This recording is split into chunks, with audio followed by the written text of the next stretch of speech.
Bismillahirrahmanirrahim.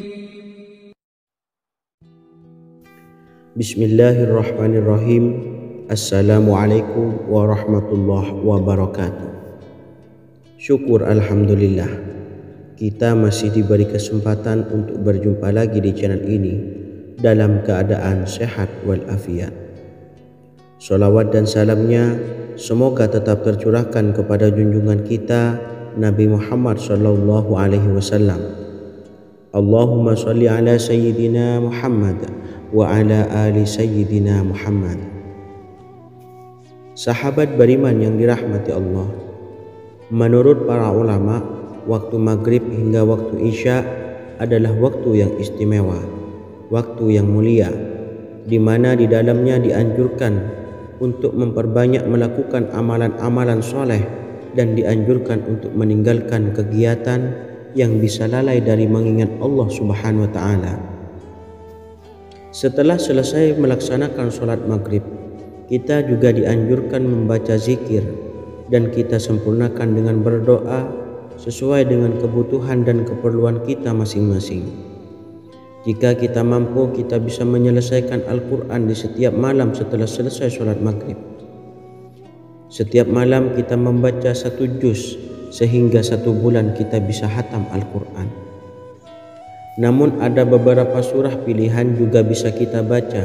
Setidaknya ada 3 surah pilihan yang bisa kita amalkan pada waktu maghrib, yang memang sudah pilihan ini dianjurkan untuk dibaca pada waktu malam. Pertama, surah Yasin.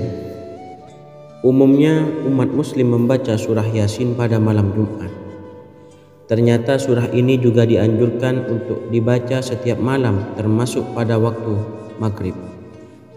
Surah Yasin termasuk surah penghapus dosa, yang artinya barang siapa yang mengamalkannya, membacanya, maka akan mendapat ampunan dari Allah Subhanahu wa Ta'ala. Imam Ibnu Sunni meriwayatkan hadis yang bersumber dari Sayyidina Abu Hurairah bahwa Rasulullah Shallallahu alaihi wasallam bersabda, barang siapa yang membaca surah Yasin di malam hari, pada keesokan harinya ia diampuni, dan barang siapa yang membaca Hamim yang di dalamnya disebutkan Dukhan, surah Ad-Duhan, pada pagi harinya diampuni. Jadi siapapun yang ingin dosanya diampuni Allah, biasakan setelah maghrib untuk mengamalkan surah Yasin. 2. Surah Tabarok atau surah Al-Mulk. Amalkan surah ini pada waktu maghrib. Surah ini terletak di juz 29. Surah ini cukup masyhur dengan keutamaannya, yaitu penyelamat dari siksa kubur. Siapa yang mengamalkannya kelak akan selamat dari siksa kubur. Imam Nasa'i dalam kitab Sunannya menyebutkan sebuah riwayat yang pernah dikatakan oleh Sayyidina Abdullah bin Mas'ud, barang siapa yang membaca surah Tabarok atau surah Al-Mulk setiap malam, maka Allah akan menyelamatkannya dari siksa kubur. 3. Surah Al-Waqi'ah. Surah ini dikenal sebagai surah kekayaan. Barang siapa mengamalkannya setiap malam akan diselamatkan dari kemiskinan selamanya. Diriwayatkan dari Sayyidina Anas bahwa Rasulullah Shallallahu alaihi wasallam pernah bersabda, surah Al-Waqi'ah adalah surah kekayaan, maka bacalah dan ajari anak-anakmu untuk membacanya dan mengamalkannya.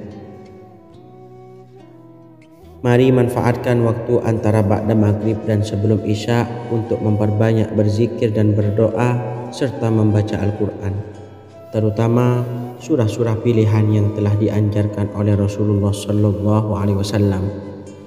Semoga kita bisa istiqomah dalam mengamalkan amalan tersebut, dan semoga kita mendapat ampunan dosa dari Allah Subhanahu Wa Ta'ala, dan segala hajat kita segera dikabulkan oleh Allah Subhanahu Wa Ta'ala. Amin, Allahumma amin. Mungkin itu saja yang dapat saya sampaikan. Kurang lebihnya saya mohon maaf. Wa akhiran, wassalamualaikum warahmatullahi wabarakatuh.